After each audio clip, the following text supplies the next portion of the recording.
episode of ASMR Nerd Herd. They say some objects are best left undisturbed, that they carry echoes of the evil they've seen. Today, we're not just unboxing a collectible, we're unsealing the cursed relics of the demon Valak. With every sound, with every layer we peel back, we're going to awaken a piece of its dark history before its final return in the Last Rites. We have to understand the past before it comes to claim the future. Let's begin. Before we can face what's inside, we have to understand its vessel. This box, from the National Entertainment Collectibles Association. They are masters at containing little nightmares in plastic and cardboard. But I suspect that even they can't truly contain what this effigy represents. Its contents now waiting for us. The cardboard is thick, heavy, cage material designed to protect. But what is it protecting? The figure, or us from the figure? The image itself is a gateway. Those eyes, they're the same eyes that stared out from Ed Warren's paintings. The same eyes that watched from the shadows of the Carta Monastery in Romania. They say Valak is a defiler, a blasphemer, the great president of hell. But in ancient texts, like the Lesser Key of Solomon, Valak isn't shown as a nun, no. That would be too simple. The demon is described as a child with angelic wings, riding a two-headed dragon. A bringer of treasure and secrets, it doesn't appear as a nun in the old lore. That choice, that was personal. A specific mockery aimed right at faith itself. It took the holiest of forms to commit the unholiest of acts. The twisting of the sacred is its main weapon. This box, then, is more than packaging. It's the first layer of the story the world sees. A collectible, a toy. But just like the demon it represents, its true nature is hidden right beneath the surface. It's a containment cell. We see several photos on the back showing the relics inside. Interchangeable heads, hands, a painting. It's a list of its capabilities, of warning of its many forms. The very act of creating this, sculpting its face, stitching its habit, it almost feels like a ritual, giving form to something that should be formless. And now, we're about to take the next step. To break the seal, there's a final chapter said to be coming for the Warrens, the Conjuring, Last Rites. A final confrontation. They say it involves a case from their past. A demon they met when they were young and fled from in fear. A demon with a personal grudge. To prepare for that ending, we have to go back to the beginning. We have to understand every piece of the puzzle.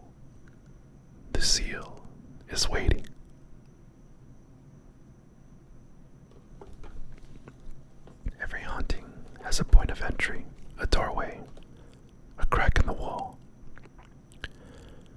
For the Hodgson family in Einfeld, it was a Ouija board. For the Perron family, a new home. For the Abbey of St. Carta, it was the bombs of World War II, cracking opening a rift that was meant to hold Valak for good. And now we have our own seal.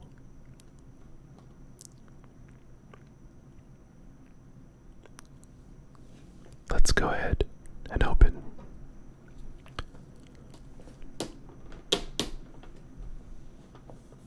The flap is lifted. There was this low sound as I opened it, like a creak of stiff cardboard, punctuated by these soft attachments.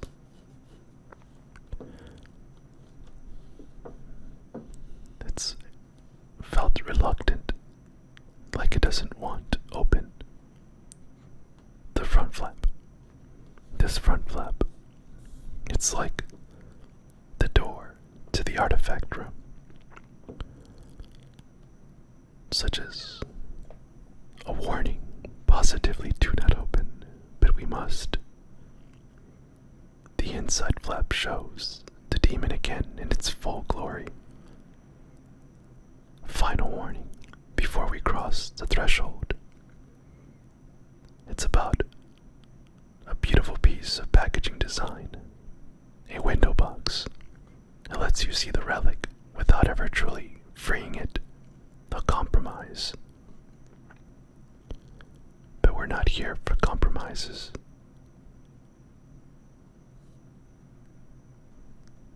Let's open that last barrier, this clear wall. Looking through a one-way mirror into a prison cell. Or maybe it's looking out at us. This is how Lorraine Warren first saw it, isn't it? Not directly, always through a medium, a vision, a premonition. She saw Ed's death in a flash, a glimpse into a terrible future. And in that vision, she saw this profanity in a holy habit. Then, at Attenville, she saw it again, an omen of darkness that would attach itself to them.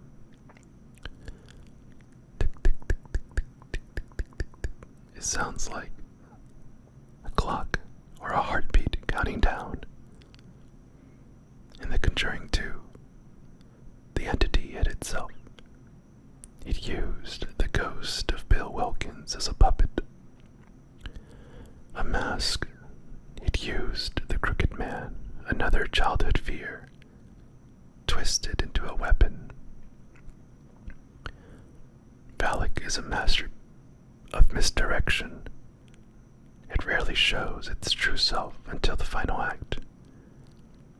It hides behind layers, behind walls, behind plastic. Its veil, just like the wimple it wears to hide its monstrous nature. It's all about layers, deception.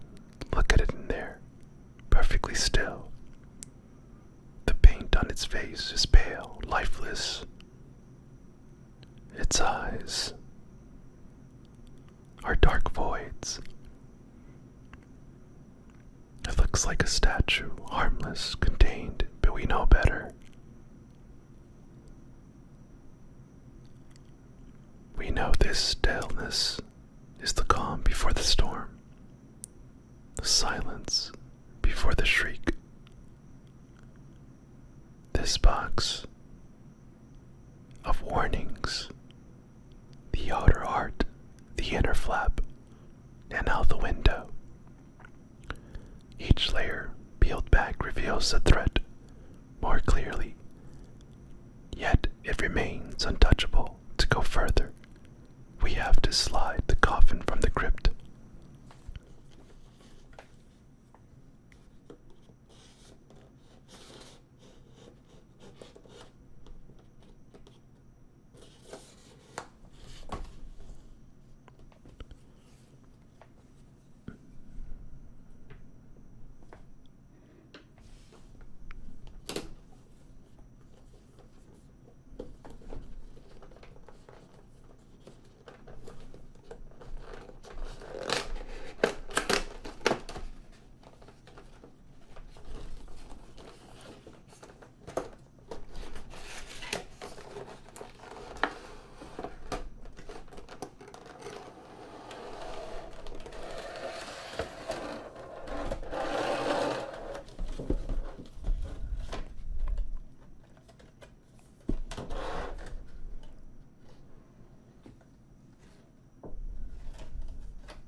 Interesting.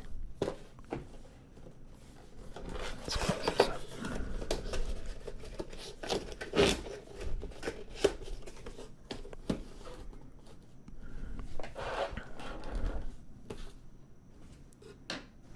Here it is, so small, unassuming, a perfect tiny replica from the Conjuring 2, like Edward's painting. Or was it really his? Ed was a painter, yes, but he was also a sensitive. He painted what he felt, what he saw in the darkest corners of his mind. Lorraine believed the demon had latched onto him, showing him how he would die. So he painted. He painted his own death. He painted his killer.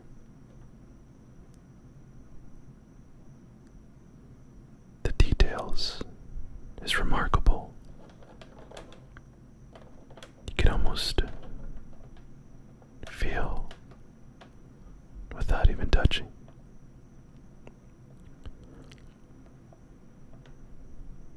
Remember that scene, the study, the lightning flash, the painting on the wall. It's all a performance, a symphony of fear.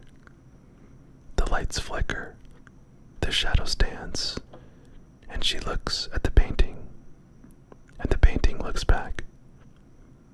The way the figure on the canvas seemed to move, stepping out of the frame. A two-dimensional nightmare given three-dimensional life. A conduit. That's what this is. Not just a painting, it's a doorway. Valak poured its essence into the canvas, turning art into terror. The surface is smooth, printed, but in my mind, I can feel the thick, angry strokes. I can smell the turpentine and the linseed oil mixed with something else, something cold. Here it is, so small, so unassuming. A perfect tiny replica of the painting from the Conjuring 2. Ed Warren's painting, or was it really his? Ed was a painter, yes, but he was also a sensitive. He painted what he felt, or was it really his? Ed was a painter, yes, but he was also painting what he felt and what he saw in the darkest corners of his mind. Lorraine believed the demon had latched onto them, showing him how he would die. So he painted. He painted his own death. He painted his killer.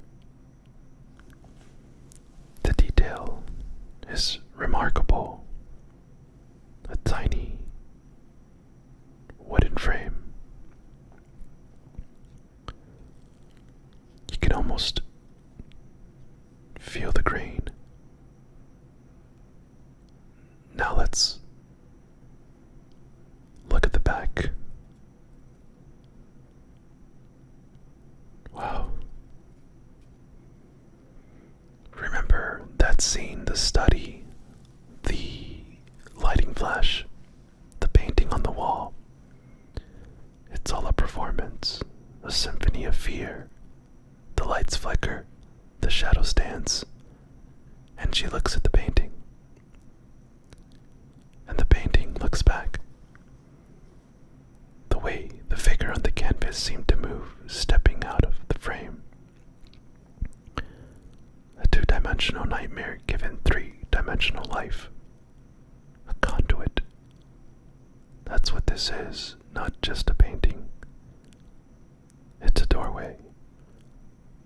Valak poured its essence into the canvas, turning art into terror.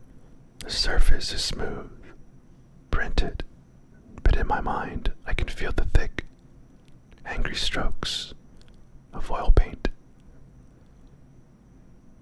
I can smell the turpentine and the linseed oil mixed with something else, something cold. Ozone in the grave. Ed tried to destroy it. He tried to burn the evil out of his house. But you can't burn an idea. You can't kill a shadow. It only retreats, waiting for another wall to hang on. This tiny relic holds all of that history. It's a reminder that evil can't hide in art. And the things we create, it twists them. This isn't just an accessory for a figure. It's Exhibit A. We'll set it aside. Let it watch us. The next item is Exhibit B. The piece is listed as an orb, but it looks more like a censer, the kind used in religious ceremonies to burn incense. But in the hands of Valak, it becomes a mockery.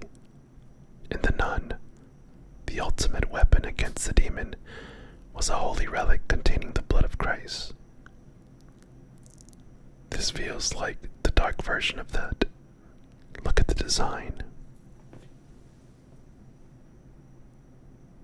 A sphere, like the world, chains to bind it. It's cold to the touch, even through my hands.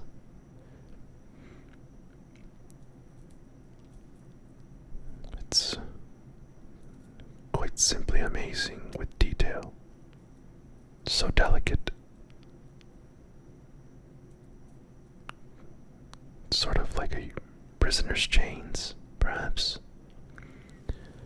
In the Nun 2, we learned the demon was after another relic, the Eye of St. Lucy, to restore its full power.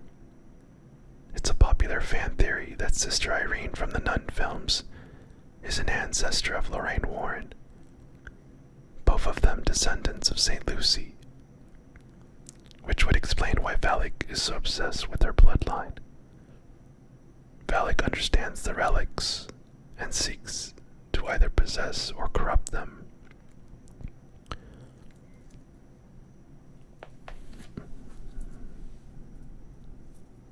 What if this orb isn't a holy relic?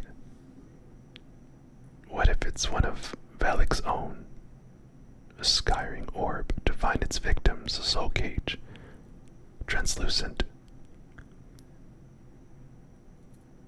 There's a strange crack textured inside. It looked like interesting. It looks like something's trapped in there. A capture soul, maybe. We know from the trailers for the Last Rites that the Warrens are facing a demon from their earliest days. What if they object like this back then, a cursed relic that they could destroy, only hide. One that has now found its way back into the world. This orb holds that weight of history, both seen and unseen. We'll place it next to the painting. Another piece of the puzzle. We are now surrounded by cursed objects, and the main event is still to come. If you're walking through this darkness with me, consider subscribing and ringing the notification bell. That way you won't miss the moment we finally unleash the demon from its prison. Your support allows me to keep unsealing these forgotten histories. And now the vessel itself, not a symbol, not a tool. The physical manifestation. The blasphemy in cloth and plastic.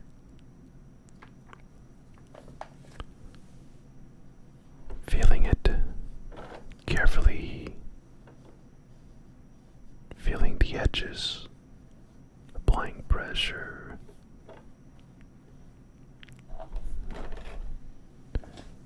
There. It's free. The first thing you will notice is the fabric. It's a full fabric habit. It's a soft, dark material. It's not just sculpted plastic, it has movement. The fabric holds the darkness, it has weight. The long sleeves, the veil. NECA included a opposing wire in the veil, so you can shape it, giving it the illusion of movement, as if a phantom wind is blowing through the haunted halls of the monastery.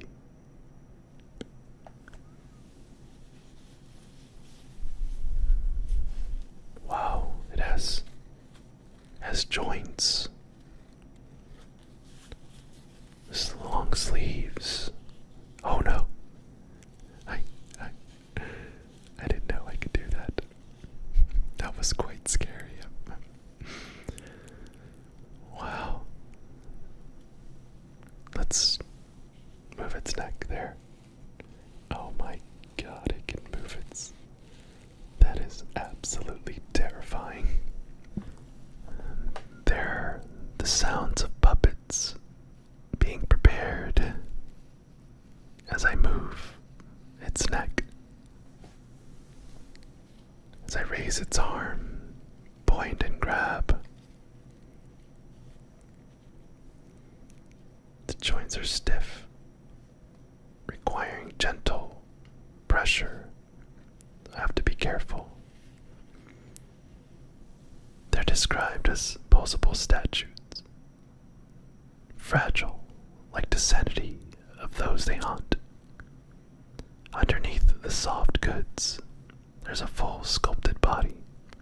You can feel it through the cloth, a thin skeletal frame. A secret hidden by the habit, just as the demon's true nature is hidden by its disguise. The figure is Bonnie Aaron's. Her portrayal is iconic. The creators knew she was one. The moment they saw her, she was Valak, and NECA has captured her likeness with terrifying accuracy. The pale skin, the sunken, dark eyes. It's a masterpiece of horror sculpting. But this is only its patient, watchful state. Valak has other faces. Every demon wears multiple masks. The Temper, the Accuser, the Destroyer. Here we have them. The quiet, stalking nun that walks the dark corridors, and the shrieking feral beast that lunges from the shadows. This second head, it's the moment the mask comes off, the moment of pure terror. Look at the detail. The mouth, that terrible mouth.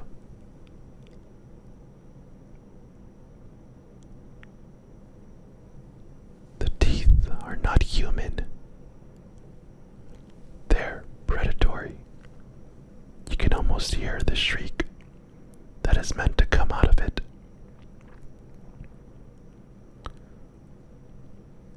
The ritual of changing. This is always a delicate process. I had to be quite firm as I switched it off. This creature from the climax of The Conjuring 2. The beast that lunged from the painting. The demon that clung to the curtains. Its yellow eyes blazing. This is the face that has haunted a generation of moviegoers. Holding it now, the energy has changed. It's aggressive. It's captured a scream. This isn't just interchangeable. It's a narrative choice. You get to choose your fear. And the face isn't the only choice. It's the hands. The hands tell their own story.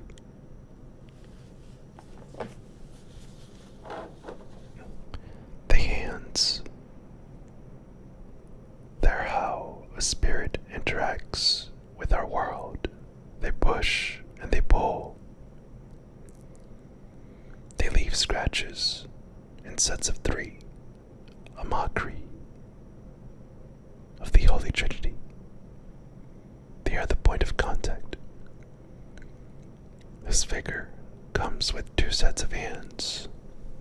The first set is calm for gesturing, beckoning, but these other hands are different.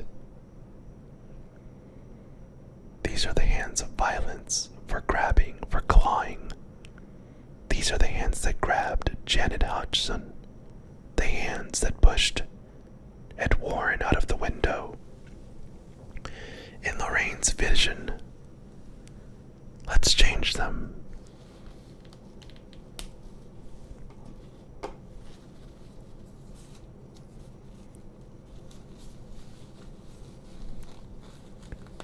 There you go. That snapped on. Oh no. Ma'am, your head. Your thingy. The shrieking defiler. Every piece of it screaming in its intent. This is Valak unrestrained. This is the demon that took all of Lorraine Warren's strength and faith to defeat. She learned its name to have power over it and condemn it back to hell. But hell is a patient place. At the end of The Nun 2,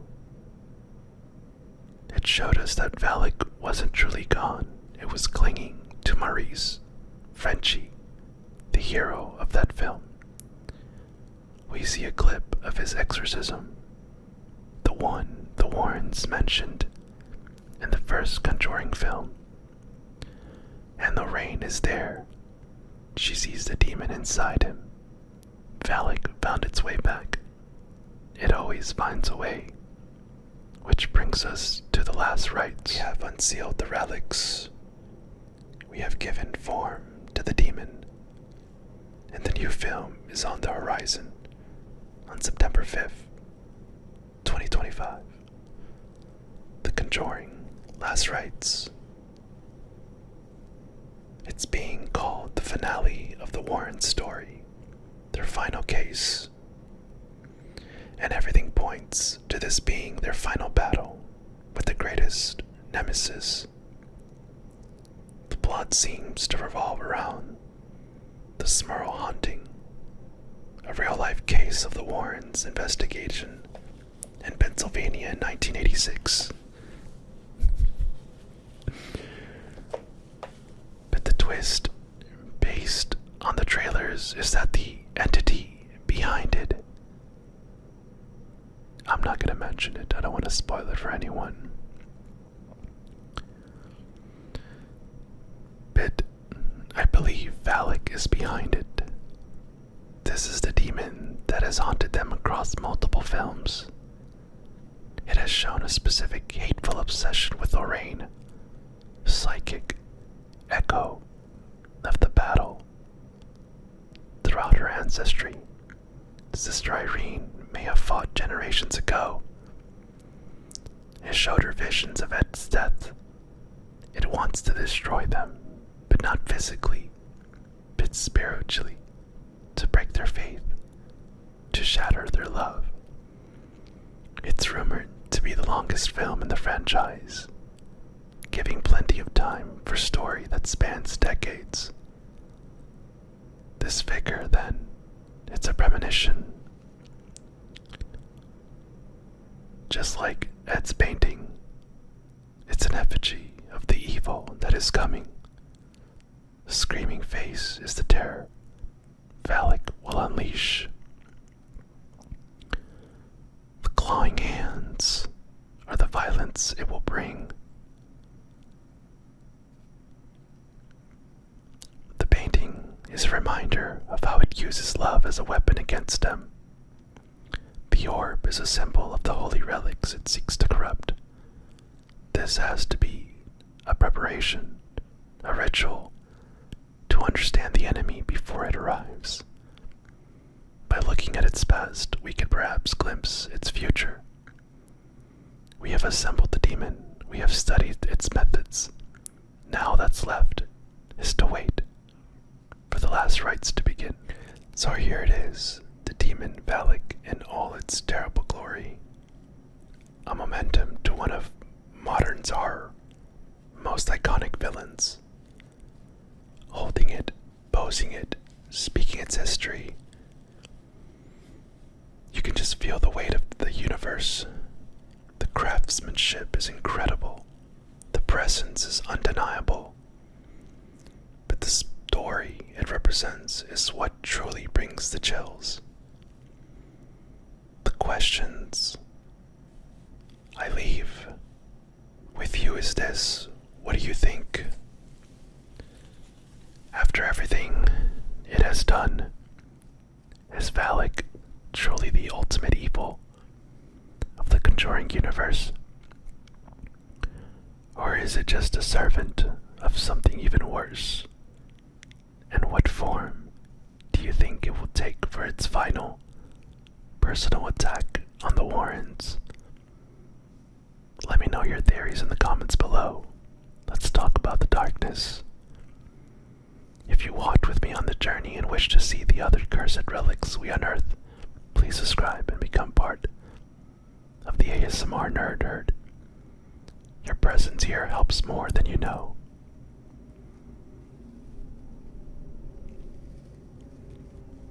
For now, have a good night. Stay safe.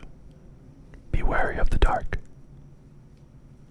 And thank you for spending time with ASMR Nerd Herd.